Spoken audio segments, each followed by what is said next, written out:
Good morning. It's Wednesday, November 30th. This is Mike Mock with Lansing Trade Group's Morning Comments. Before we talk about the oil market, and there's a lot going on there this morning, I want to take a quick review of what we discussed yesterday and the day before, and that's the opportunities that the market presented us, perhaps all too briefly, to get some sales in place. We had a modicum of success encouraging folks to get some old crop corn and new crop corn min-max averaging contracts in place. So we want to review what we were able to do for some, in hopes that you'll put an open offer in the future. But particularly in old crop, we think farmers need to start increasing their sales coverage, make some catch-up sales, if you will. And yesterday and the day before, we were able to do 370 floors, 410 ceilings at 10 cents or less in the July contract. We think that's a great way to sell the carry and to make sure we have floors on some of this old crop corn we've got in the bin. So again, to talk to your LTG merchandiser about those opportunities, get some open offers in.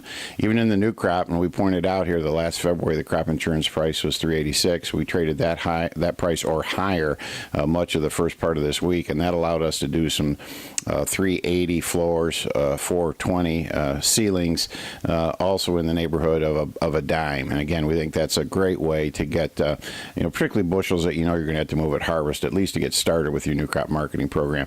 Farmer all along has been a good seller of old crop beans, some new crop beans, some of that more of the straight hedging variety. That's fine. We think that's a good way to reward the market. But again, when the market sticks its head up, you have to take advantage of it. Now, yesterday, we obviously had a very difficult day.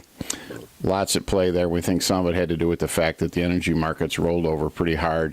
Lots of concern about what we'd find in Vienna today and over the next day or two of meetings. And we saw the crude oil market down much of the day in the neighborhood of 3 to 4%.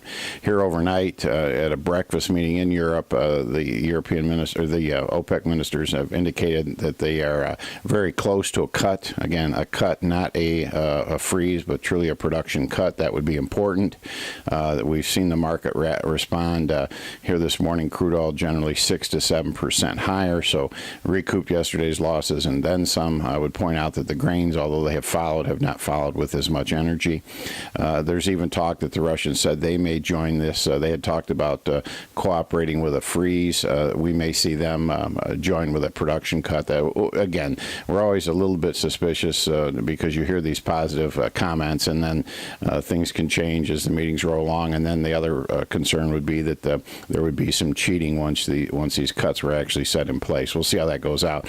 But the other thing we have to remember is that if we do see the crude oil market trade north of $50, particularly something towards 53, 55, it's a real godsend for the U.S. Shale producer. I think you'll see those folks. We've already seen, the rig count is another way to monitor. We've recovered about half the rigs that were shuttered at one time since May. So again, the market will respond to this signal, and this may be a real test of OPEC's ability to influence the oil market to some degree, but the market is responding. Now, our hope would be for the grain producer is that this would create some excitement in the overall commodity space and give us another opportunity to what we were able to do earlier this week. But we have to make sure that our farmer customers have the orders in and take advantage of those pops whenever we get them. That's all I got for you now. Have a great Wednesday, and we'll talk to you first thing in the morning.